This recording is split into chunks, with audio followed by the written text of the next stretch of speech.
Everyone warned you about hiring a bad developer. Nobody warned you about the hire that comes before that. The one that quietly burns through your runway for 8 months while you convince yourself that it's working. I see this constantly. A founder gets their first bit of traction, maybe a seed round, maybe just consistent revenue, and their first instinct is to hire someone to help them run the business. Someone operational, someone experienced, someone who can build structure while the founder focuses on growth. I'm telling you, that hire done too early is one of the most reliable ways to slowly strangle your company. I'm going to tell you not to hire. I'm going to tell you exactly who to hire first, when to hire them, and what the hire that everyone actually gets wrong looks like in practice. Here's why this mistake is so universal. It makes total sense at the time. You've been running everything: sales, product, ops, customer support, finance, all of it. You're exhausted. You've got a bit of money in the bank, and someone tells you you need to bring in a strong operator, someone to run the machine while you build it. That advice isn't wrong. It's just too early. Because here's the thing that nobody says: in the early stages of a startup, there is no machine to run. There are hypotheses to test, customers to talk to, and a product that still needs to find its fit. And if you hire someone whose job is to optimize and systemize before you found that fit, you end up with a very efficiently run company that's efficiently solving the wrong problem. I watched it happen. A founder hires a head of operations or a COO in waiting. 12 months in, the person is experienced. They come from a big company. They start building processes. They start documenting things. They start running team meetings with agendas and action items. And then 6 months later, the startup feels more organized and is moving slower than it ever has before. And the insidious thing, the founder usually doesn't realize until it's too late, because the symptoms kind of look like growth. There's more structure, more documentation, more professionalism, but the energy's gone. So who is this dangerous hire? Let me be specific, because it's not a job title, it's a profile. It's the experienced operator from a large corporate who was brought in to add structure before the company is ready to be structured. It's the person whose entire value proposition is, I will make this feel more like a proper company. They might be called the head of operations, or a chief of staff, or COO, sometimes even a business development hire who's really just an internal account manager for a company that has like 6 customers.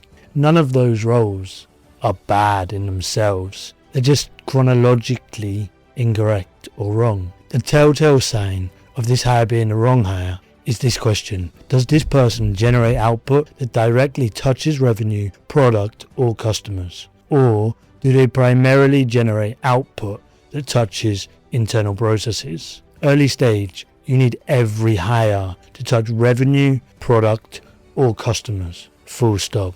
I'll give you the specific version of this that I see most often in software startups, because that's the world that I live in. Founder raises a seed round, has a small dev team, thinks I need someone to manage said dev team, so I don't have to. Hires a project manager or a technical program manager. That PM then spends their day or their time creating Jira boards, running sprint ceremonies, writing tickets, and managing meetings, none of which the small dev team actually needed at 4 people. And the founder, relieved to be out of the weeds, stops being the person who drives the product direction, which at that stage is probably the most critical thing in the company. Now, pause. Some of you are watching this as that PM or that COO, and I want to be clear. The mistake is the timing of the hire, not the human. If you're one of those people, you're probably great at what you do. You've just been set up to fail by being hired too early.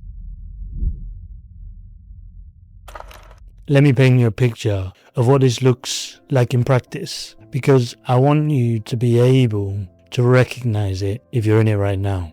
Month 1 of the new hire. Everything feels great. The founder has someone to delegate to. Things feel more grown up. There's a new Notion workspace. The team is having better organized stand-ups. Month 2. The new hire starts building out their remit. They write a strategy doc. They propose a new reporting structure. They say the word alignment a lot.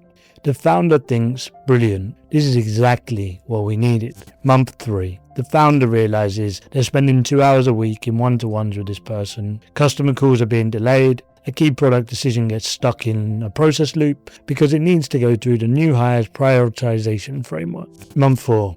Someone on the team quits. Turns out they didn't get on with the new hire. The founder mediates, spends a week managing internal dynamics instead of talking to customers. Month 5. The runway is looking tighter. The founder starts asking hard questions about what's been shipped in the last 3 months. The answer is less than the 3 months before the new hire arrived. Month 6. The founder has a painful and expensive conversation. The hire leaves. The company spends another month recovering. 6 months of burn. The founder is essentially back where they started, except with less money and a team that's slightly traumatized. 6 months. That's a non-recoverable mistake. If your runway is 18 months. Now let's talk about the hire everyone does worry about, the first technical hire, because this one is genuinely difficult and I get asked about it constantly. The question I hear most is, when should I hire my first developer? And the answer I always give is, not when you feel ready, when not having one is measurably costing you revenue. If you're a non-technical founder and you're turning away customers because you can't build the features that they're asking for, that's a signal. If you're losing deals because your product has gaps that a technical person could close, again, that's the signal. If you're spending money on dev agencies and getting inconsistent results on work that needs to be ongoing, it might kind of be the signal. What is not a signal? Feeling anxious about not having a developer, watching your competitor launch a new feature, being told by your investors that you should have one, reaching a funding milestone. And critically, when you do hire your first full-time developer, do not put them immediately under a project manager. Let them work directly with you for at least the first few months. You need to have a direct line to the person building your product. That relationship is one of the most important in your company.